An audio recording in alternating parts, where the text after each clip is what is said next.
Whitechapel. This neighborhood is linked somehow to the kind Lady Ashbury's blackmail. First, let's find this Petrescu fellow.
Stop it!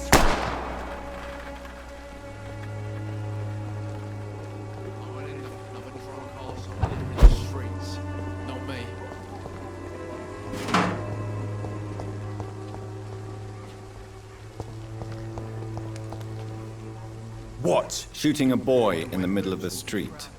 Not the best thing to do, wouldn't you say? What? You saw what happened? Who are you? I'm Dr. Reid, and I'd like to ask you a few questions, if you promise me to set your gun aside. No. Look, I'm not a violent man. I'm Benjamin Palmer, doctor. And no one can help me. Not even you.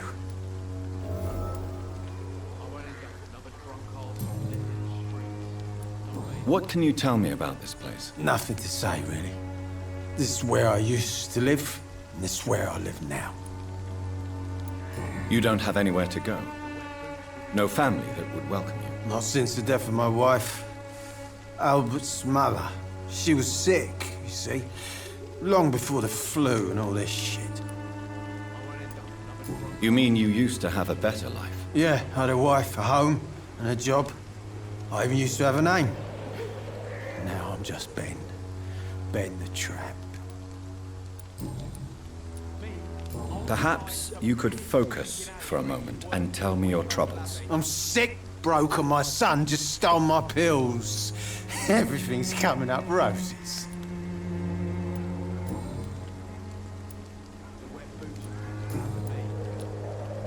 Whatever the boy did, I'm sure he didn't deserve a public execution. I swear I didn't want to hit him. It's just that I'm sick in the head, you see, and the boy he just faked me last nerve. Do you know Nurse Dorothy Crane from the Pembroke Hospital? Have you heard anything? It's funny, I've been searching for her too. I need some pills. But the woman is a phantom, if you ask me. Really? And why is that? Word is she ain't real. She's a cover for some doctor who runs an illegal dispensary for migrants. I have found a very interesting letter. Your son planned to prove his worth to the gang by stealing your medicine. Oh, I see. So the little bugger thought he could use his dad to build a reputation. The gang's recruiter was dead when I found him. Perhaps you should take better care of your son. I love my Albert, sir. Believe me. It's just... well, I'm an arsehole, I suppose. Anyway, thanks for the letter. This is for your trouble. A gun, alcohol, and a bad temper make a terrible cocktail, sir. Goodbye for now. Me? I'll not die in some piss-stinking alley reeking worse than a week-old lavvy.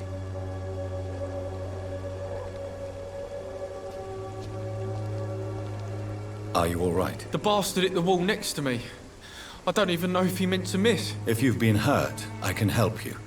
I'm a doctor. Name's Albert. Remember it. Now bugger off. What happened? Did you really steal that man's medication? Hey, I didn't do anything. It ain't me.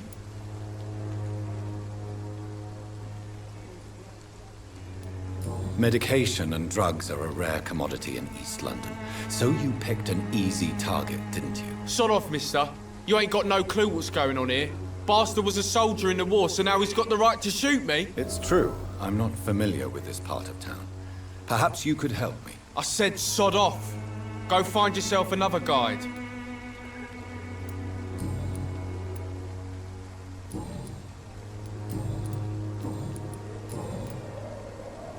Do you know Nurse Dorothy Crane from the Pembroke Hospital? If you know anything about her, I'd appreciate it. Never heard of her. She's pretty, I'll keep an eye out. Goodbye, young man. The wet boots will be proud of me.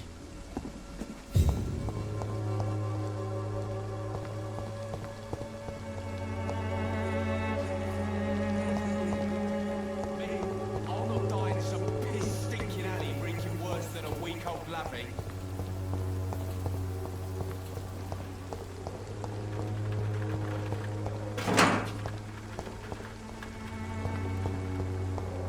It's locked.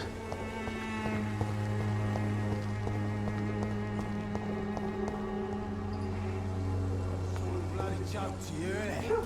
Stupid drugs for the sick and suffering. Its effectiveness has been proven by many. Even the flu.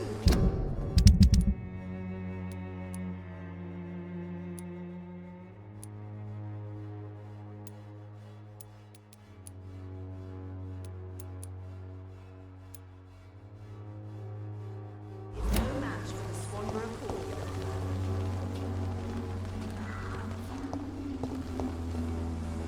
When science fails you, this elixir will give you faith again. All the good boys joined the army and the scum turned criminal. It's a shame, really. The Swanborough Cordial can be the answer to all your problems. As long as you have Good the evening, money. miss. Good evening, sir.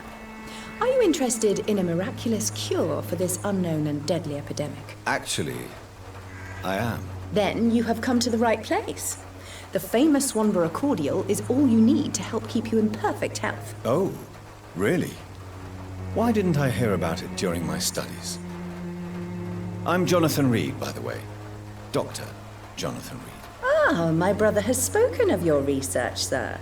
I'm Loretta Swanborough, and it's always a pleasure to meet a fellow healer.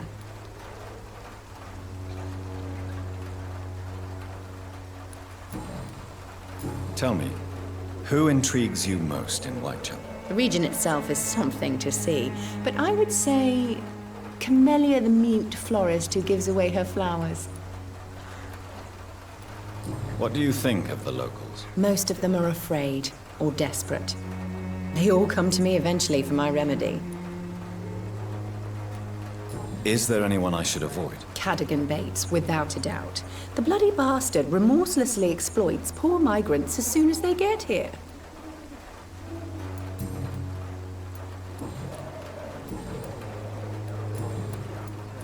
Do you know Nurse Dorothy Crane from the Pembroke Hospital?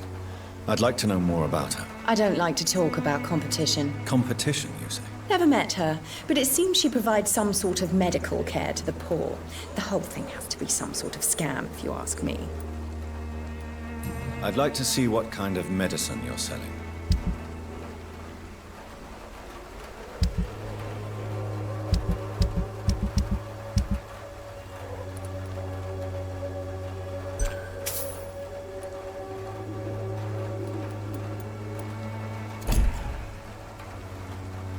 Gangs are ruining this neighborhood, if you ask me.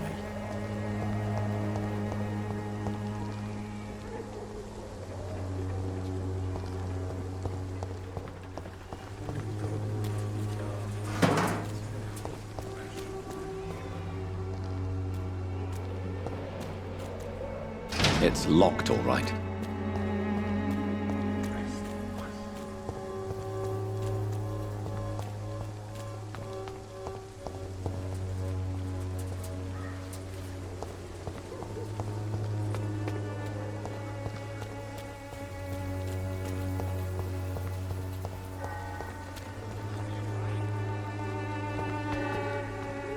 Cheap price, good quality. Come on, take a look. Don't be afraid. Welcome, sir.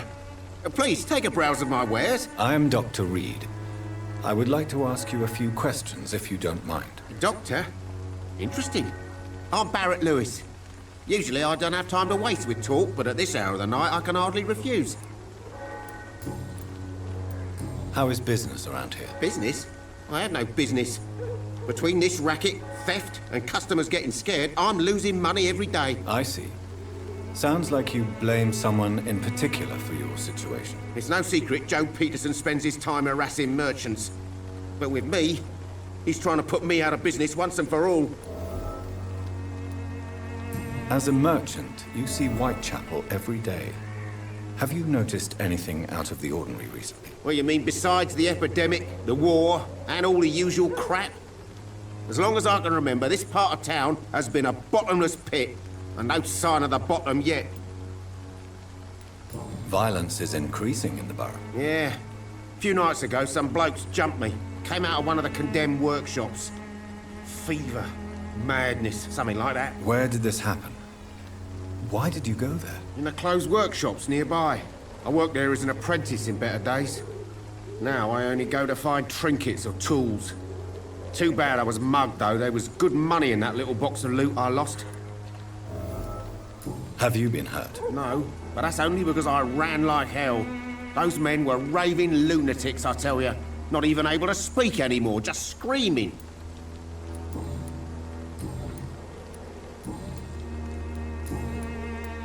Have you heard of a nurse called Dorothy Crane? Nurse Crane?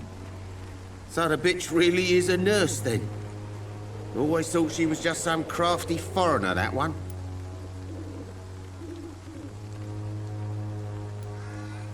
So she's trying to help her fellow immigrants. Why would that make her a villain? Dorothy Crane ain't even a real name. Something like Dorothea Craniu. Something like that. Came to England fleeing the war, I was told. That doesn't explain why she irritates you so much. Your precious Nurse Crane gives away medical supplies and prescriptions for free. I offered to sell it for a fair cut, but no. Miss Crane wanted to play the quiet saint. Right then. Show me what you have.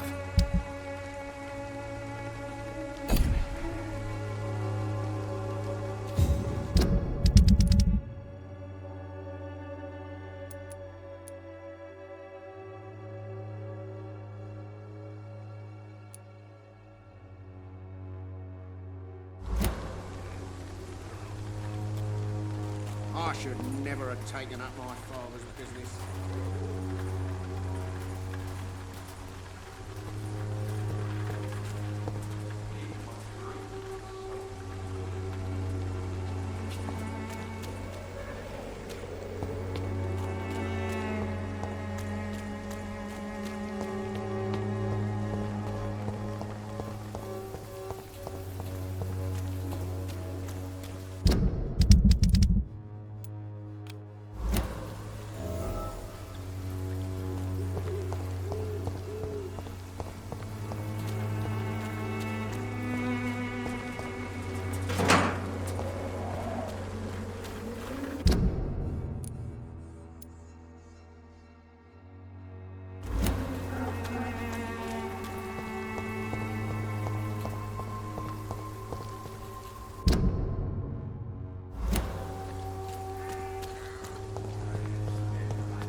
Swanbrook cordial can be the answer to all your problems.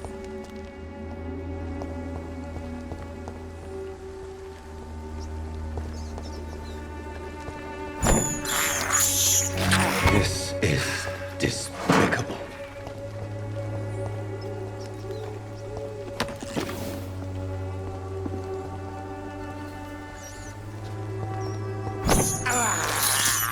I have this thirst for blood.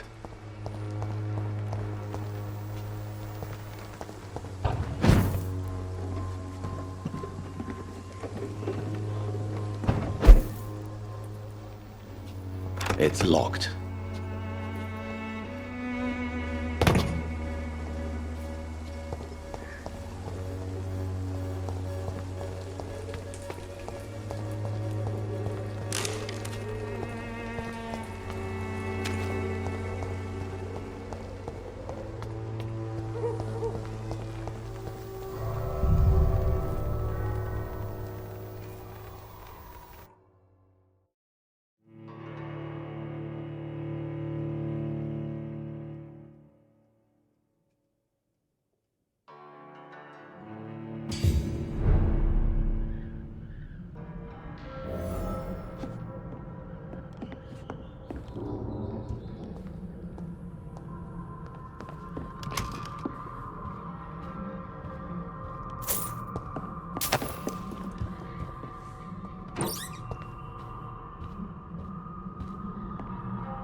judged for your sins. Even now, he judges your words and actions.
Angel made flesh, I tell you. Good evening, sir. I'm Dr. Reid. I would like to ask you a few questions. Please be my guest. Although I may not be the best informant regarding this part of town, my words speak about that which the eyes cannot see. Really? Are you an artist of some kind? I'm a poet, sir. Richard Nethercott, at your service. May I ask what you're doing at this hour of night, sir? Do you live here? Not at all. I'm just enjoying the pleasure of a quiet walk. Though night talks are always preferable, if you ask me. Especially with strangers. But are you not afraid of the epidemic? Oh, why should I? I see some equity in the Spanish flu. No flesh should be saved, say the scriptures. Good or evil, rich or poor, all are equal in the eyes of the flu. If you say so. But as a physician in a time of epidemic, I must caution you to avoid unnecessary exposure, sir. Thank you, Doctor. But we both know the seeker of truth has to go boldly where the weak dare not.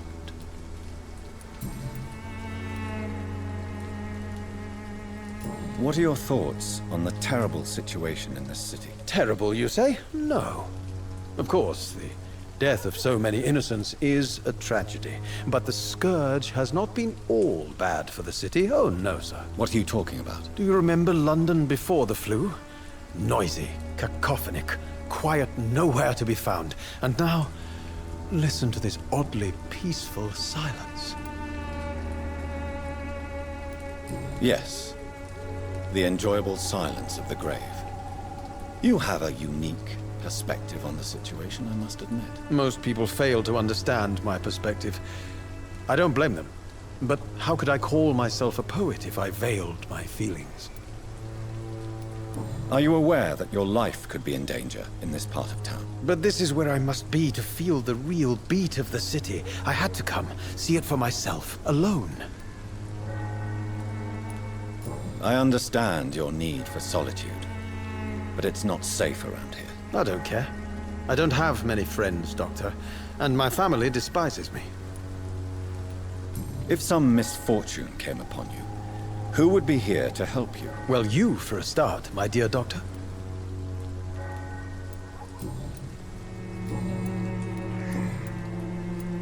Tell me, Mr. Nethercott, why seek inspiration in Whitechapel? The place is not beautiful per se, but how to explain it? Stirring and challenging.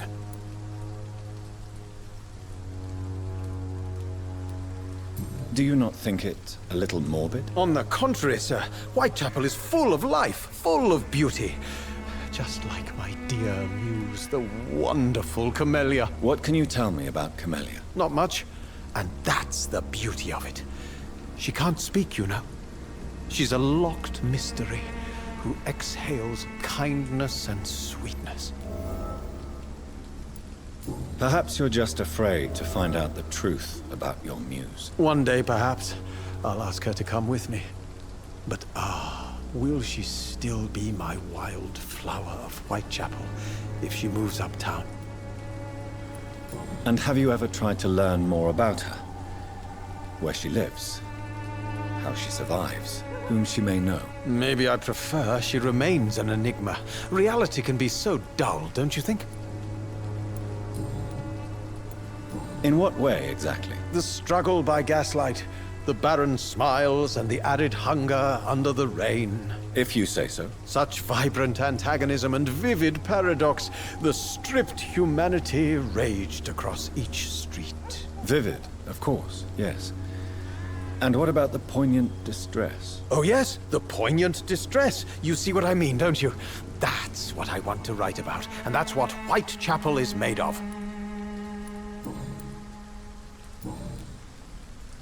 I'll leave you alone, sir.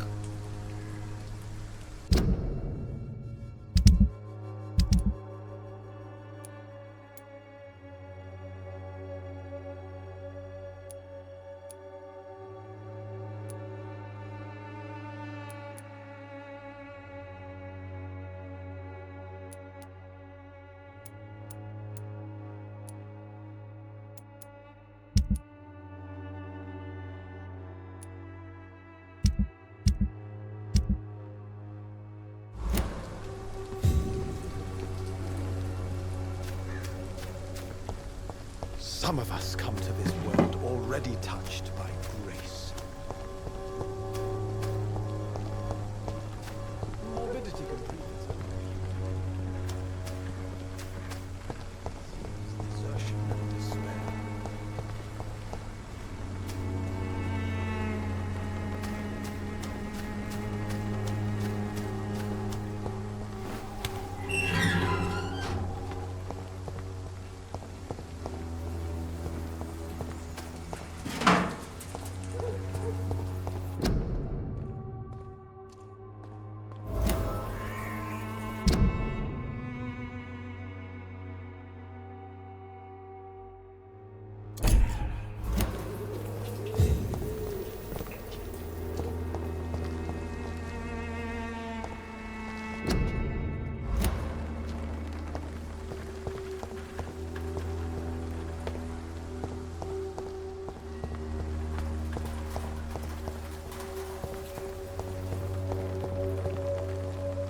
Good evening, miss. I'm Dr. Reid. I'd like to ask you a few questions. I know what you're thinking. A tall stranger who meets a girl in the street at night. It reeks of the penny dreadfuls. But I mean you no harm, truly.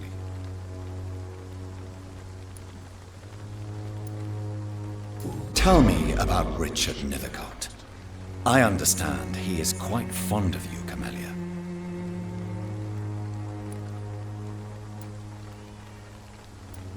I know you understand what I'm saying. Your silence has nothing to do with you being mute, does it? Camellia, I know you work for Dorothy Crane. Please tell me about her secret dispensary. A stubborn and mute comrade. Nurse Crane and Darius Petrescu have been clever.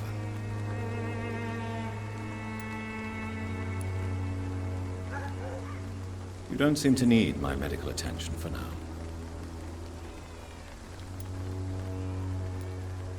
Very well. Goodbye then.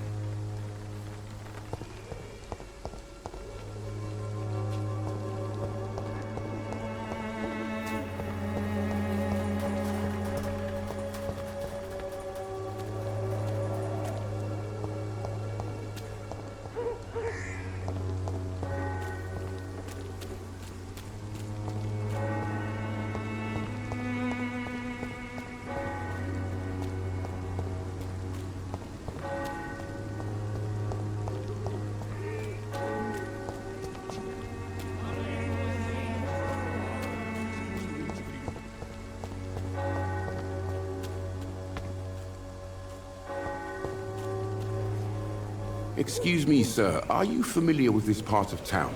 Name's Clayton Darby, reporter. Sorry, I'm new to Whitechapel. But perhaps you could help me since you're a journalist. My name is Jonathan Reid. Dr. Reid, the famous surgeon. I'll gladly help if I'm able, sir. Why are the newspapers keeping silent about the Spanish influenza? It's as though none of you care. There's a war going on. People shouldn't be demoralized by news of deadly diseases.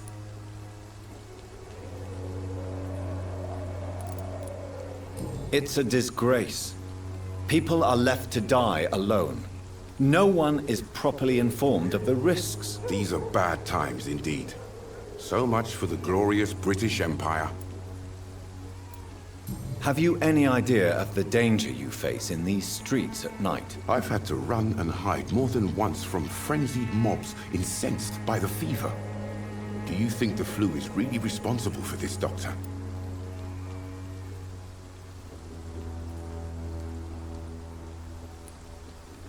I'm convinced there is more at work here than a simple epidemic. Really? To be honest, I could say the same. Some of the sick I saw or heard of. My God, what happened to them? What is a journalist doing in this borough after sunset? He goes where none of his colleagues would dare to go, to inform the country. So you risk your life to reveal the truth. I saw many reporters do the same during the war. Whitechapel is the crucible of so many untold stories and tragedies. I want people to know them. That's quite honorable of you. But is the public interested? Not at all, sir. And that's why I'm an independent journalist, hoping to sell some stories.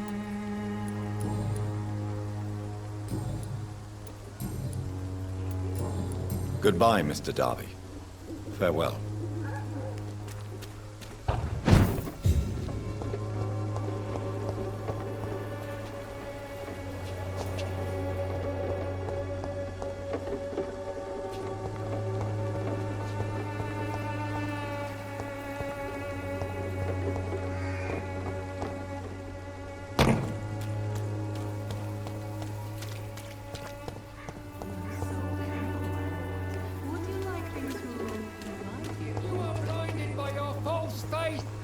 Imprisoned by your daily routine, unable to see the true horror around you. We can sort it out, right? It's not my call, Baron. You paid one way or another. Please, Joe. How long have we known each other? We even used... Excuse me, sir. I have a few questions for you. Another journalist? I didn't answer the first one, so piss off! I'm not a journalist, I'm a doctor. A doctor, you say? It's quite a rare breed in this part of town. Really? But still, here I am. Dr. Jonathan Reid, at your service. I'm Joe Peterson to some, but Colossus Joe to most. And I don't remember asking for your service, sir.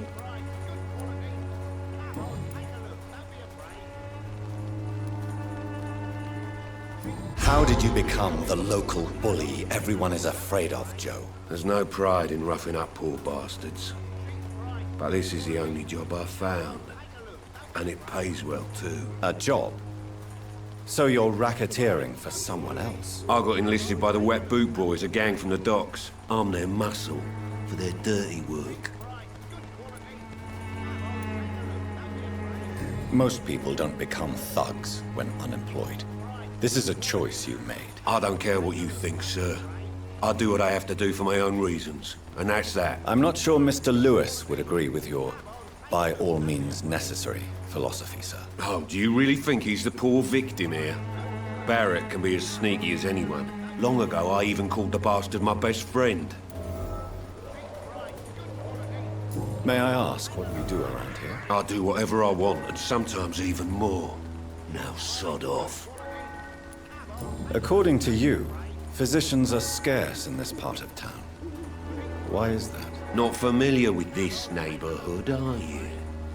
I guess your fancy colleagues are too afraid of being stabbed in the back. This part of town does have quite a reputation. Would you say it's justified? Totally. Look at me, for instance. I always look my opponent in the eye before knocking him out.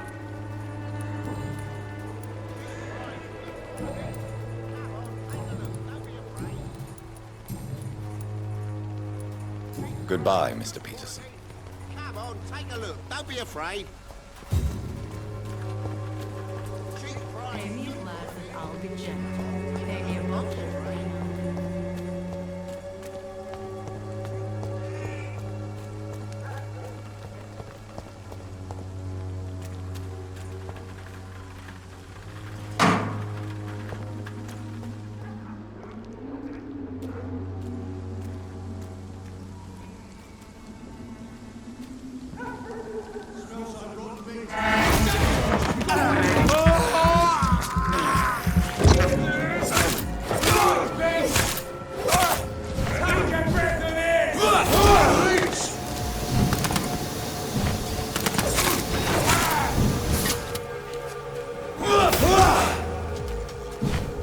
I'll kill it! I'll send you to hell!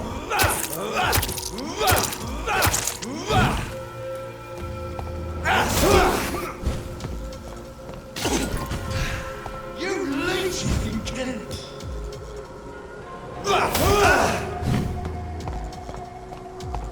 I hate leeches! I'll send you to hell! It's a bloody crime!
This could be the box Lewis thought he lost. There's a letter inside.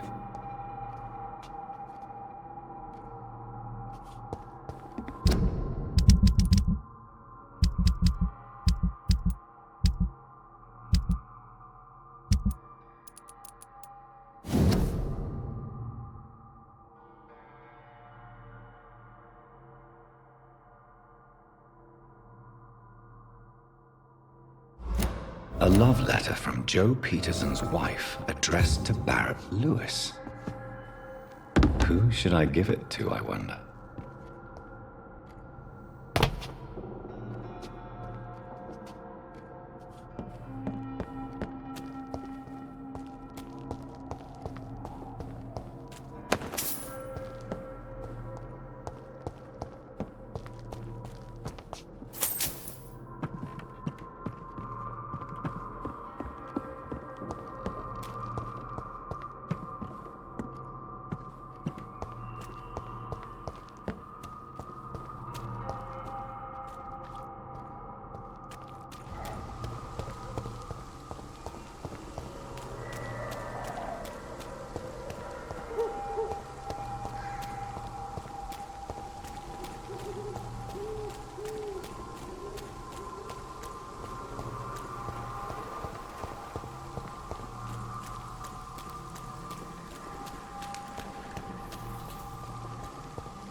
Come on, take a look. Don't be afraid.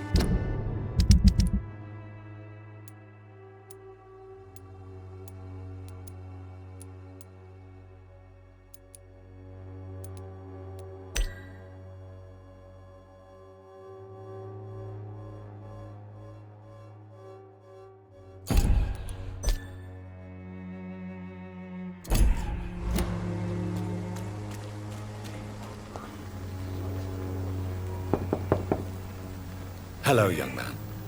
I'm Dr. Reid, and I would like to ask you a few questions. May I enter, please? Sorry, no, sir. My father does not like people entering our house, you see. Your father is worried about you, boy. He asked me to look for you. So my father actually worries about me, then? Okay, then. Come on in. I'm Harry, by the way. Is there only pain and suffering in this world?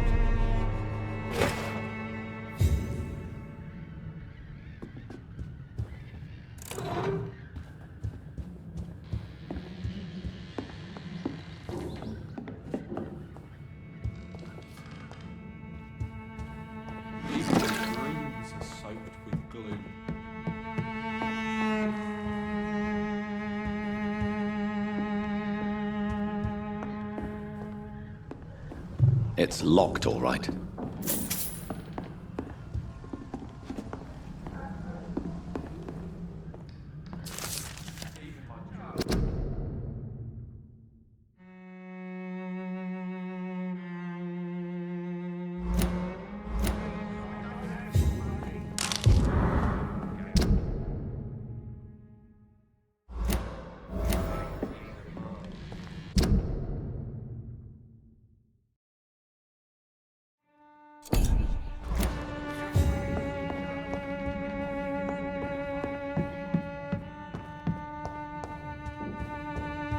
Is there only pain? So, may I ask you a few questions? I'm not bothered.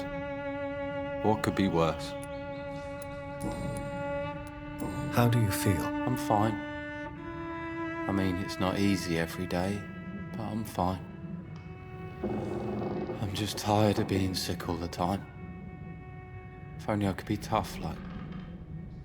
well, you know.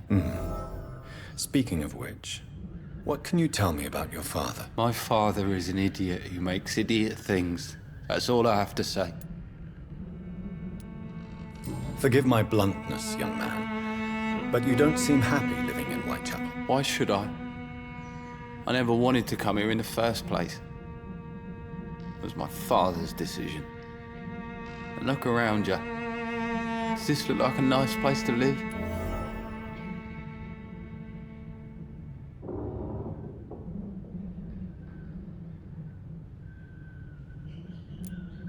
You have a roof over your head, a place to call home. Many people here are not as lucky, you know. That's exactly what my father says. Harry, you should be grateful for what you've got.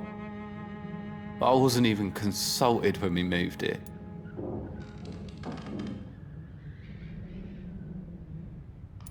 If life here is so terrible for you, why don't you just leave this place? Have you ever spoken to your father about it? I don't go outside. It terrifies me so.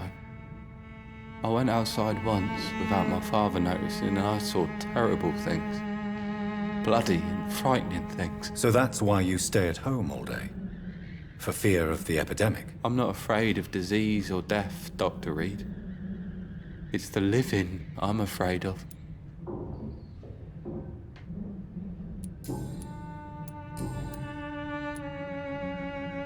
Do you remember when Barrett Lewis was close to your family? To your mother? Not really. I was too young. But I remember it was a happier time. Mr. Lewis was funny. He often had dinner with us. Why are you sad then? Because it hurts to remember a time when my father used to laugh and smile. It hurts to realise he's as sad as me now. How was he towards you? He was nice, I guess. He never forgot my birthday. He always offered me books. I liked books.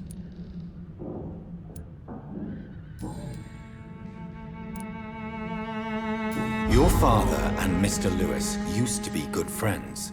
What happened, Harry? I was young then. I don't remember Mr. Lewis ever coming back again after my mother died.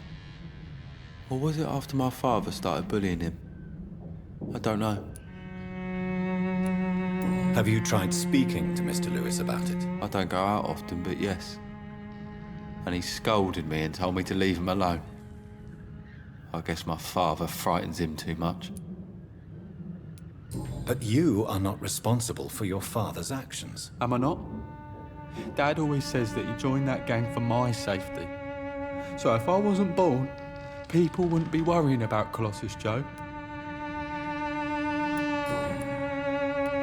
Would it ease tensions with your father if he got an honest job? Because he tried, you know. I can't say. I'd be glad if he dropped his thuggish activities. But I'm not sure it would be enough. Why is that? Sometimes I suspect it's me, Dr. Reid. Or it's this life. It's like I can't find my place.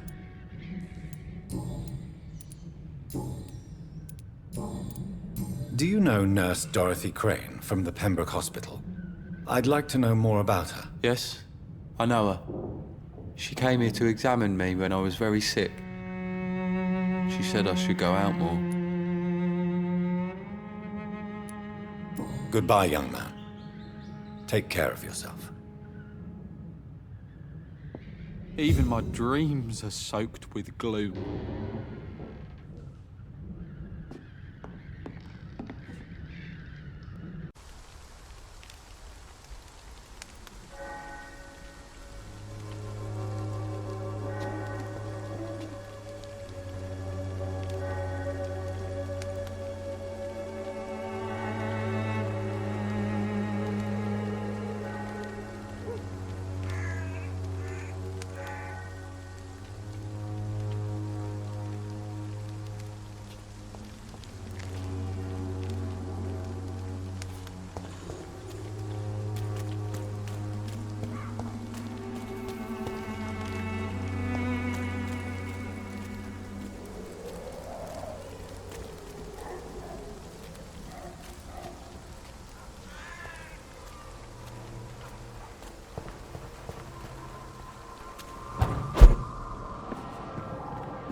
Joe, please, I don't have your money. Come on, Barrett, you know the game. You Fancy buying something, sir? You never lose your focus, do you? I found this box in an abandoned building nearby. I believe it belongs to you. Let's have a look. Yeah, this is mine. So, you faced those loons that roam around there. Extraordinary. I suppose I was lucky. Luck is a commodity round here. Yours should be properly rewarded. About this package, it's not just tools and trinkets, is it? I want to be rude or anything after your kind gesture, but it's none of your business.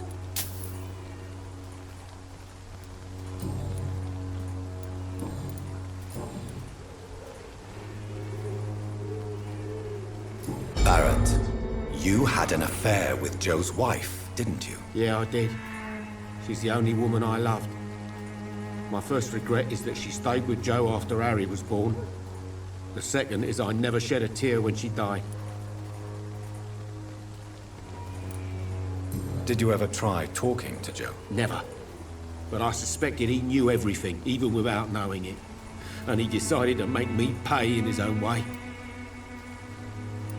Do you mean you're Harry's father? No one will ever know for sure. And it's better that way. And I don't believe I'd have been all that bad as a dad.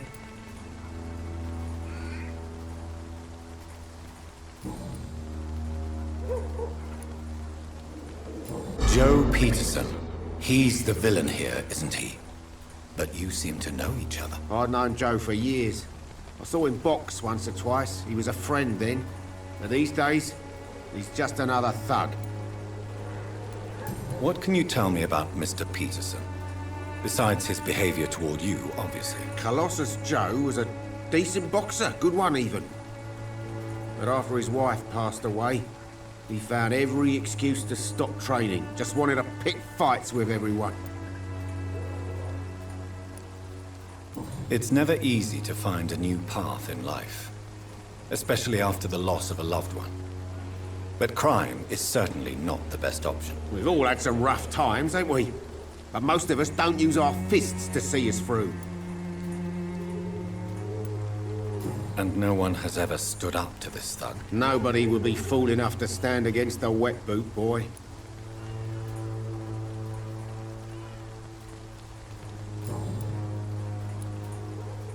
What do you know of Harry Peterson? The boy seems so fragile. Not like his father at all. Harry's a good boy, but he spends most of his time complaining. He's had it tough, all right, but he needs to grow a pair. What troubles him exactly? But despite being his father's son, almost everything, I think. He never wanted to come to Whitechapel in the first place. Hates this place more than most of us.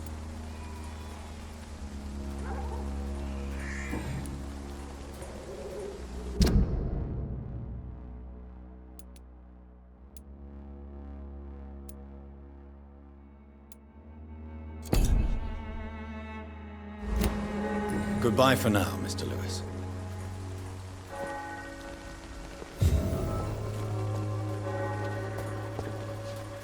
You again? What do you want this time?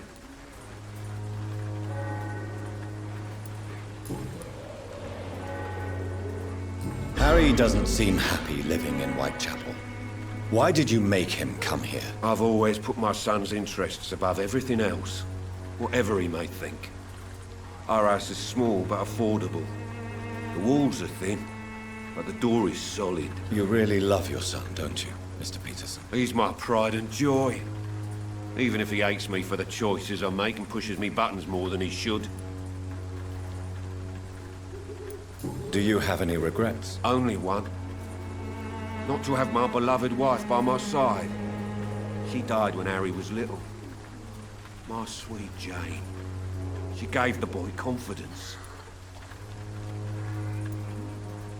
Since the criminal nature of your job means you could be arrested, are you not afraid of what would happen to your boy if you were? No one will ever take my son away from me. If that ever occurred, I'd hunt the bastard down and rip off his head with my bare hands.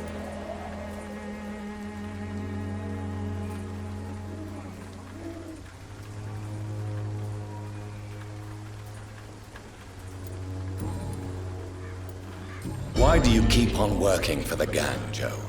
You know it doesn't suit you. It's true, I hate this job. And I know I made some bad choices, but I'm a wet boot boy now.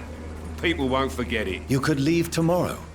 Start another life in another town. That's easy for you to say, Doctor. We are poor. My son's weak, and there's no way he'll endure another disappointment.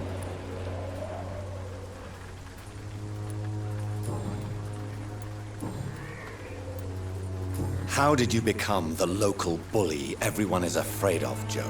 There's no pride in roughing up poor bastards. But this is the only job I've found. And it pays well, too. A job? So you're racketeering for someone else? I got enlisted by the Wet Boot Boys, a gang from the docks. I'm their muscle for their dirty work. Most people don't become thugs when unemployed. This is a choice you made. I don't care what you think, sir. I do what I have to do for my own reasons, and that's that. I'm not sure Mr. Lewis would agree with your by all means necessary philosophy, sir. Oh, do you really think he's the poor victim here? Barrett can be as sneaky as anyone. Long ago, I even called the bastard my best friend.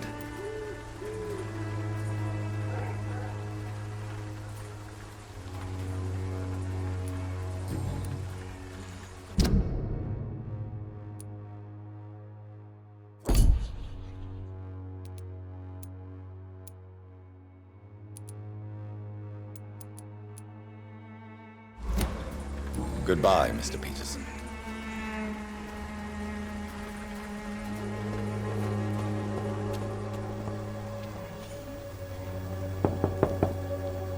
Good evening, Harry. May I come in? Sure. Sure. Is there only pain and suffering in this world? So, may I ask you a few questions? I'm not bothered. What could be worse?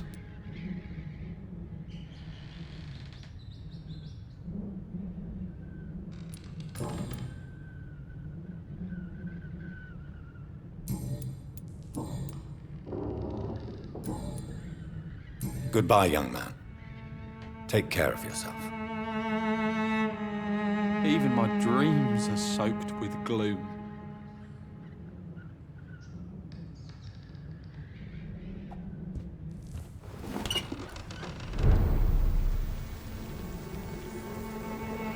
Is there only pain and suffering in this world?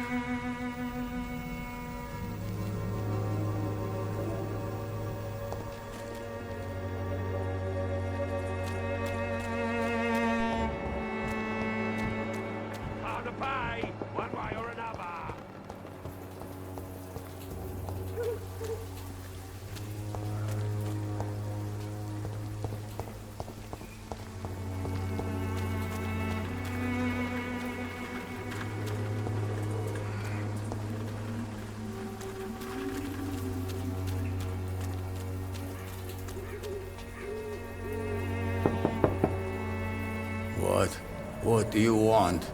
Leave me alone. Good evening, sir.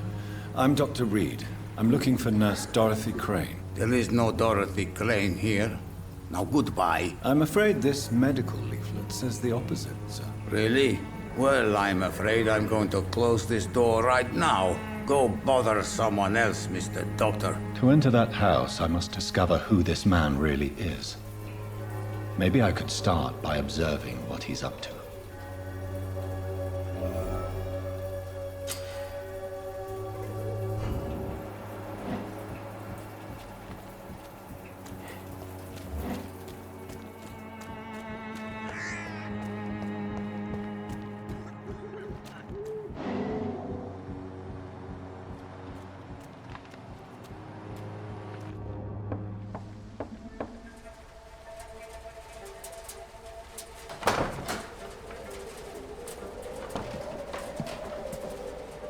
A strange man was at the door with a pass for our medical facility. I refused him entry.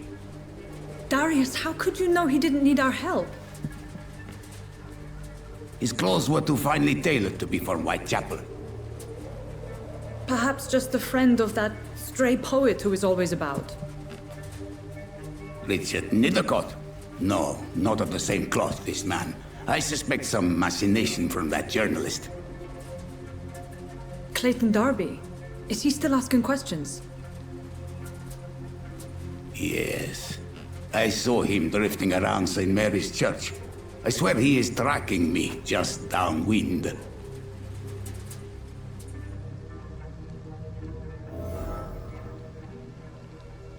I must talk to that journalist or the poet.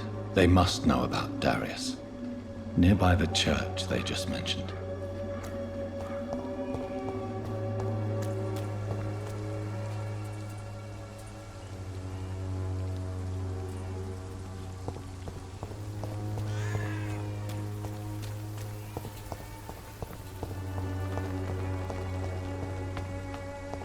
Cheap price, good quality. Come on, take a look. Don't be afraid. The walls of your home will not protect you, for there is no protection against malevolence and trickery. You are blinded by your false faith, imprisoned by your daily, unable to see the true horror around you. I'm cheap and I'm clean, I promise.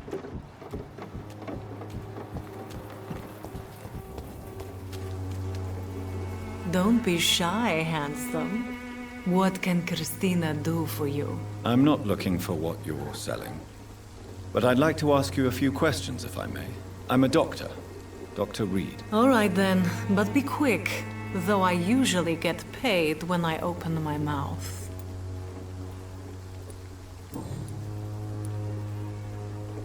Christina, have you been examined? The epidemic is spreading fast in London. And you could be exposed. Or expose others. I don't like doctors or hospitals, but I don't like you asking questions.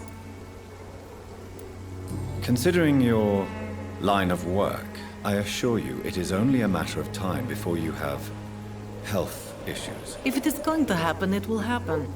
Right now, I need money. That's what's important. You can put your own life in danger, that's your decision. But what about your clients?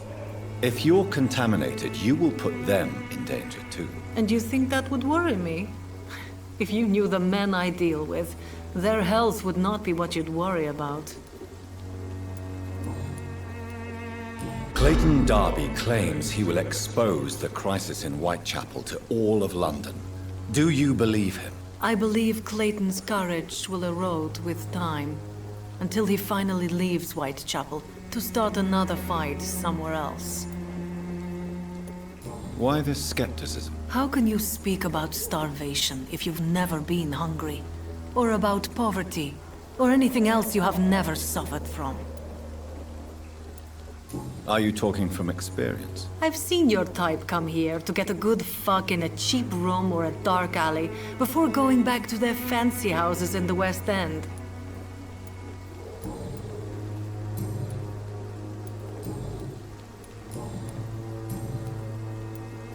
Tell me about yourself. Are you joking with me?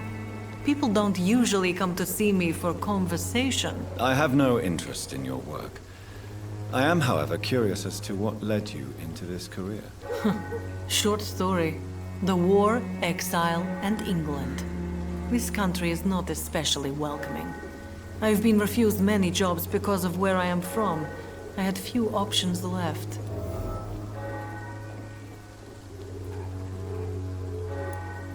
I always thought I was the master of my own fate. But now I know we don't always have control over our lives.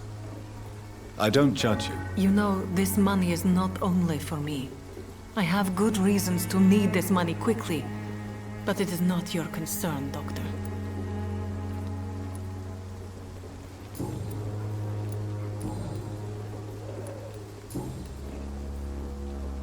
Goodbye, miss. Take care of yourself as best you can.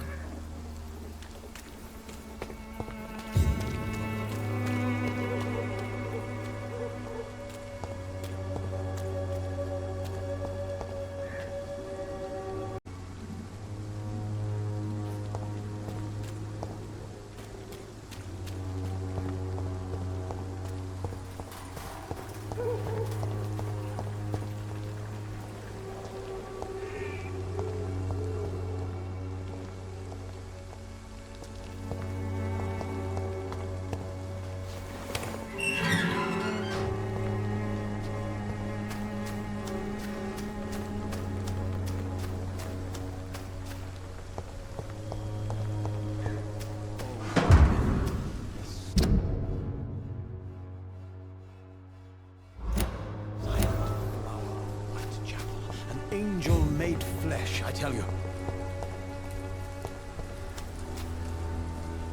Good evening, Mr. Nethercott. And good evening to you too, my good sir. Can I be of any help?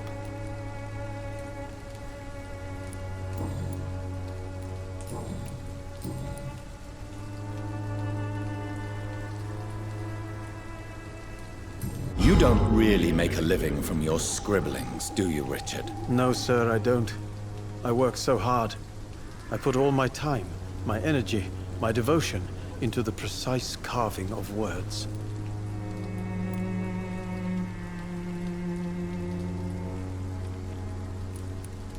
When she was younger, my mother was a painter and a poet.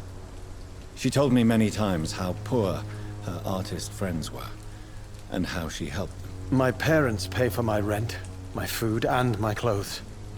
All I have to give them in return is lies they do not believe. You seem embarrassed. Someday I hope to proudly offer my first publication to my parents.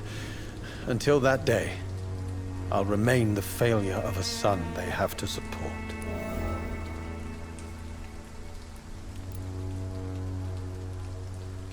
Did you know the mute florist is a member of a secret society? No, I didn't. But I thank you for this information, sir. For it only enriches the mystery surrounding the precious camellia. Are you not curious? Is there not more you wish to know? That girl has not an ounce of malice in her. Whatever she may be hiding, it's certain to be for the benefit of most, if not all. I fear you are a hopeless romantic, Mr. Nethercott. Guilty as charged, Dr. Reid.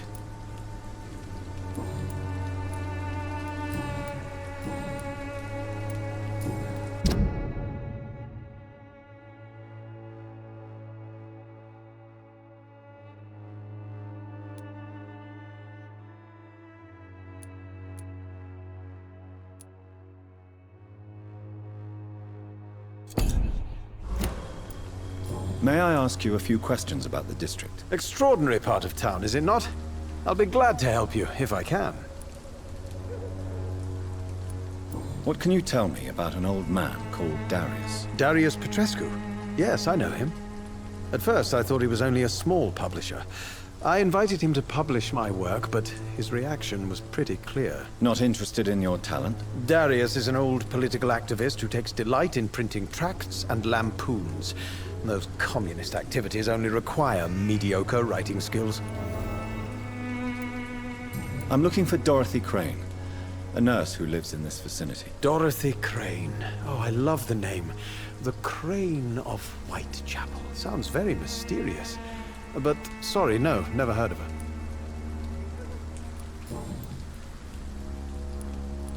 I'll leave you alone, sir.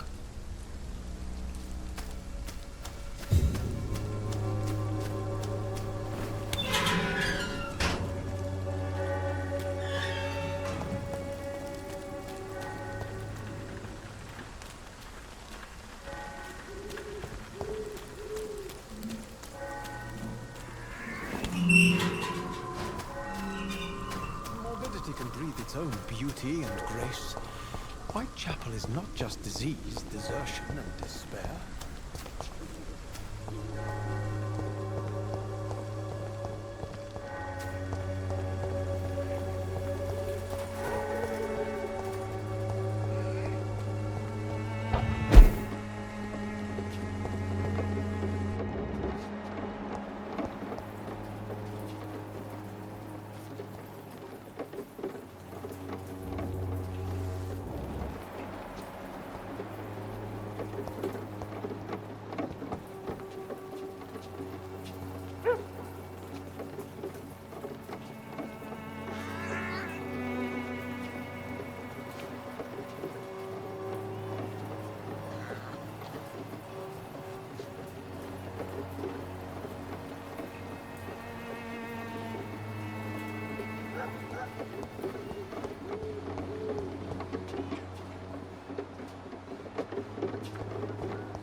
Good evening, Doctor.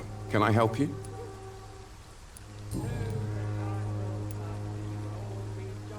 Christina Popper claims she sells her body because she can't find any other work.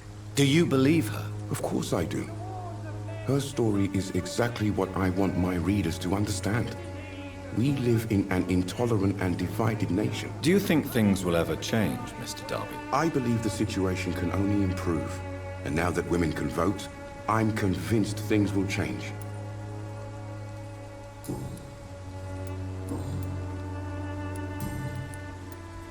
I heard you're investigating an underground medical dispensary in Whitechapel. What do you know about it? Not much, I'm afraid. They are wary of strangers, and I'm not really an acquaintance of theirs. Why do you care? I'm afraid one of the nurses from the Pembroke Hospital may be involved with unsavory activities. Ah, could it be Dorothy Crane? Without a doubt, you are a damn fine journalist, Mr. Darby. What do you know of her accomplice, a man named Darius? I don't know much about the man. He's very cautious. Never goes out. Doesn't seem to have any friends or family. He has no relatives at all? No. Except for that strange man, a poet named Richard Nethercott, who sometimes comes by. Darius would never let him in. Where can I find this Mr. Nethercott? He spends most of his time lurking around Whitechapel, talking to himself or declaring verses. These days, you can usually find him behind the church. He never goes out? No. A few days ago, he unexpectedly did. I followed him, but it was just a ruse to keep me away from his house. Really? How do you know? He went to the nearest mailbox, but just before posting his letter, he ripped it up and threw it away.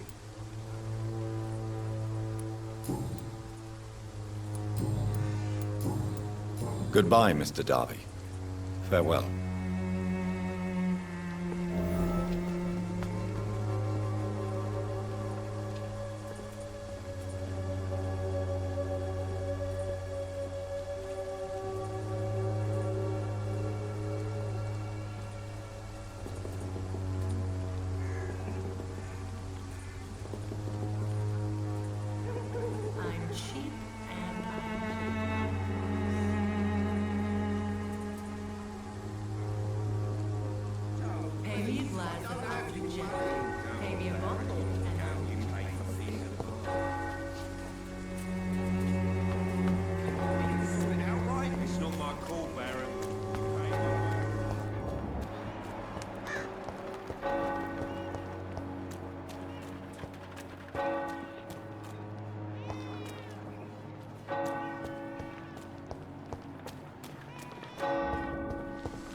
My lord, would you like me to revive you?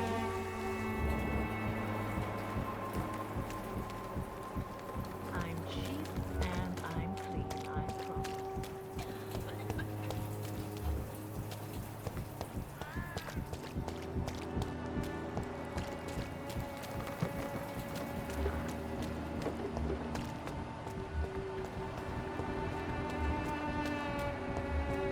Soon the time will come when you will all be judged. Even now, he judges your words and actions. The wars of men.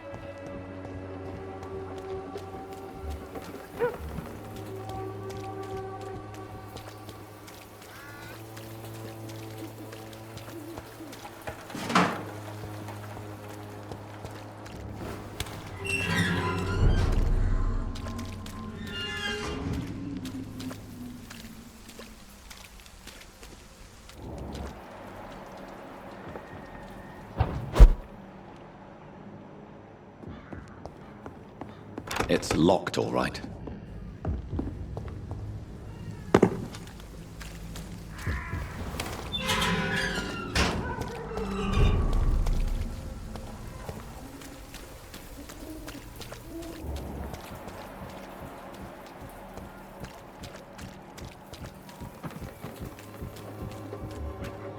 Alone will not protect you.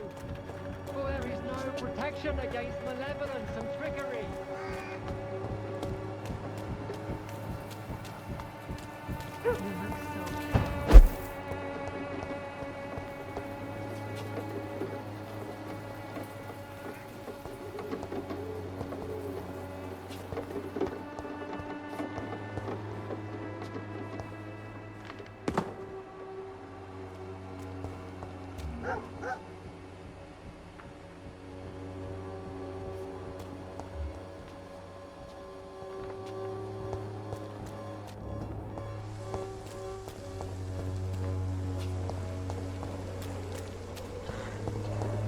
I cannot enter.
The content of Darius' letter to his children.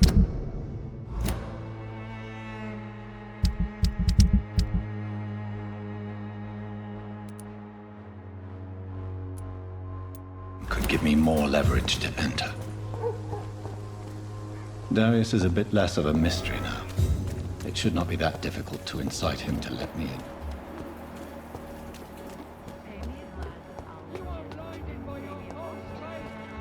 Imprisoned by your daily routine, unable to see the true horror around you.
You still want more from Christina?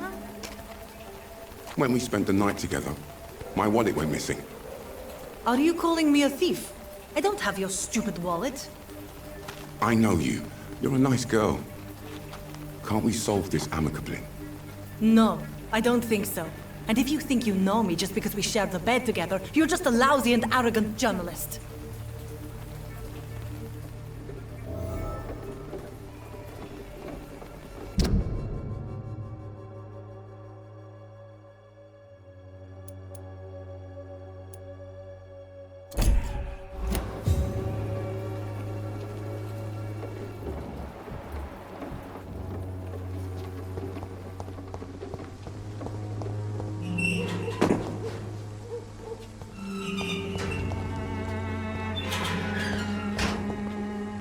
Good evening, Christine. Change your mind, Mr. Reid?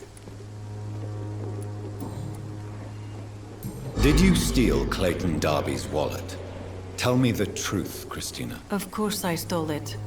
But I never thought he would come back to look for it. Why did you do it? He seems to trust you. For a time I thought he was different from other men. In the end, he just wanted to sleep with me. Same as the others.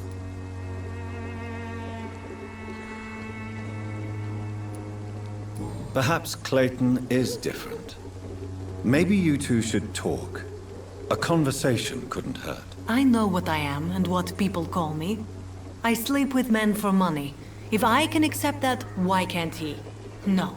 My future is with the ones I love, not with Clayton Darby. The ones you love? The money you stole is not for you, then? My brother is still in our hometown in Romania. I am the only one who can buy him a ticket to England. Tell me, Christina, is it worth risking your health and your life for your brother's safety? He's the only family I have left. I had to leave Romania without him. I can't be happy until he is near me again. I understand your concern. I spent many months away from my family when I served on the front line in France. Every time I write to him, I fear I won't receive an answer. It kills me to know he is still there.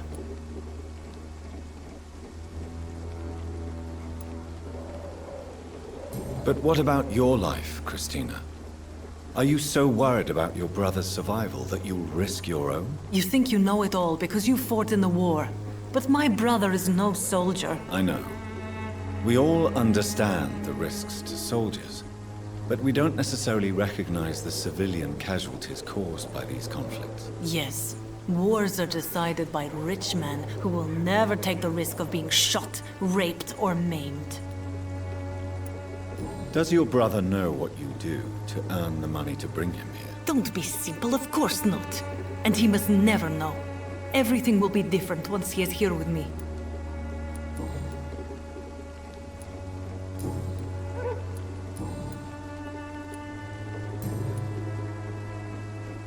Goodbye, miss. Take care of yourself as best you can.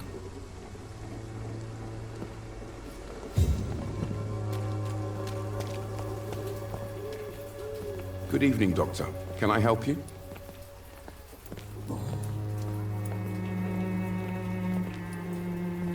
Do you know that Christina is hoping to pay for her brother to travel to England in the near future? I see. No, she didn't tell me that. But that explains many things. Do you believe she will ever see her brother again? As long as the war rages in Europe, I'm afraid her chances of seeing her brother again are slim to none. Tell me, Clayton, do you really think this young woman stole your wallet? Christina? Yes. I recently met her. A nice girl, despite her questionable conduct. How exactly did you meet Christina? During my investigation, I offered my hotel room to her to rest and get away from the street. And what happened? The next morning, my wallet and my watch had disappeared. I suppose that's what you get for being a good Samaritan. If you are going to sleep with a lady of the night, Clayton, I would advise you to be cautious. I can't really be mad at her, though. She's just trying to survive. She doesn't have many options. Was it wise to become so intimate with a woman you were supposed to interview, Clayton? Maybe it was. But I have learned to look for the inner truth and beauty in people. You're right. I know little of your situation. What can you tell me about Christina? She is very sensitive. So nostalgic about her country. I saw her cry once because she'd lost a precious souvenir from her homeland. What was it? A scarf her brother gave her before she came to England. Why are you so concerned? You seem to have something on your mind, Mr. Darby. That we could make peace if I could find it and give it back to her. But I'm afraid she lost the scarf somewhere during her night shift.